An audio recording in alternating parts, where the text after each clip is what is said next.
Welcome to DEMOCREPUBLIX, where we cover the real news that matter to we the people.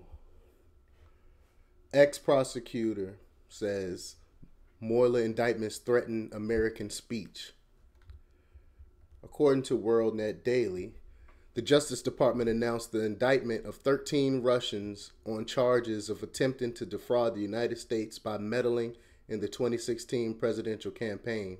But a former federal prosecutor says the charges may have a chilling effect on free speech here at home and around the globe. And it suggests that there was no collusion with the Trump campaign. On Friday, Deputy Attorney General Rod Rosenstein announced the indictments handed down from a grand jury connected to the investigation of Special Counsel Robert Mueller into Russian activities during the race for the White House. While all 13 Russians face defrauding charges, some of them also face wire fraud and bank fraud charges as well. However, in addition to the indictments, Rosenstein also announced that any Americans participating in the operation did so unwittingly. Many media outlets immediately went wall to wall with breathless coverage of the news, but the former federal prosecutor Andrew C. McCarthy isn't sure what the bombshell is. Quote, "I don't think there was any doubt that the Russians were trying to meddle in our elections because I think they meddle as much as they can in all elections. In fact, this indictment says this particular scheme to meddle in the election goes back about 5 years. So it's long before there even was a Donald Trump campaign," said McCarthy. And I agree. It goes back way before Trump even announced that he was going to be running for president. McCarthy further says there's a big gray area about what sort of foreign involvement in American politics is legal and what is not. In this case, he says the indictment suggests Mueller sees the Russian bot activity as an in-kind political contribution. Even though he was, they were for, as I noted in the last video I did, they were also backing,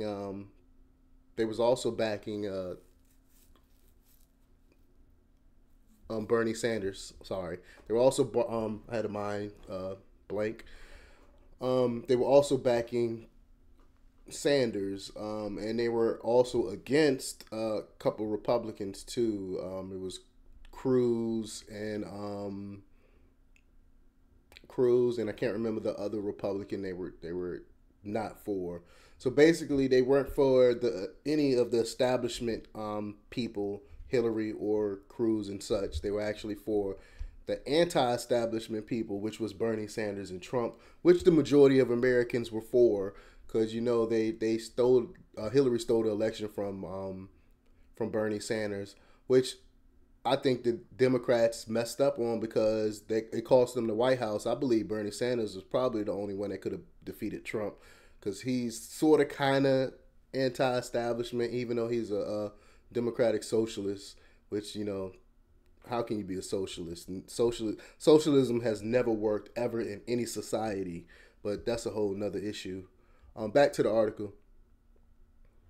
He also says the plan is deeply frowned upon by the Justice Department, which cannot properly register those involved in the plot as foreign agents since they operate anonymously.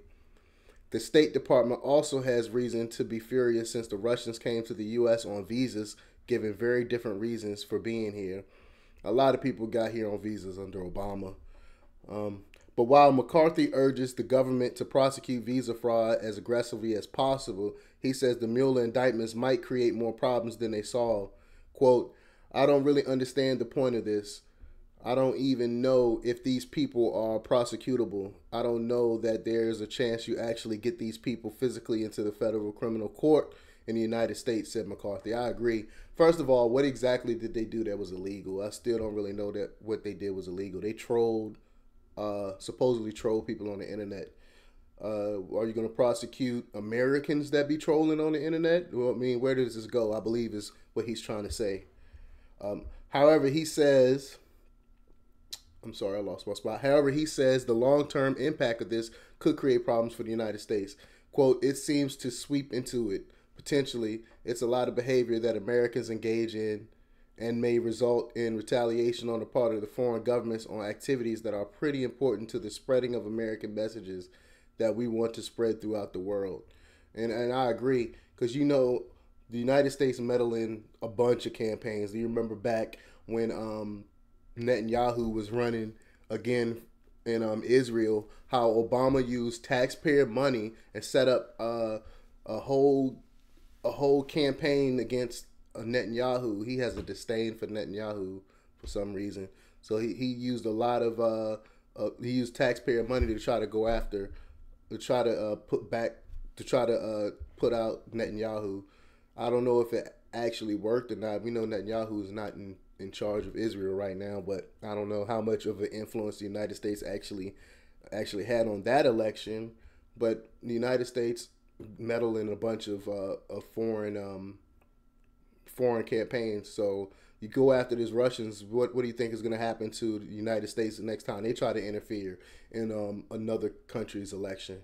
So let me know what you think. Leave your comments below. Do you think that the United States should be refraining from getting in other countries' campaigns and politics, or do you think we have a right to infringe on other people's campaigns and such, elections and such? So let me know what you think. Leave your comments below. Hit that like button and the thumbs up, and check out DEMOCREPUBLIX.com for the latest in news. Till next time. We live in a really nightmare.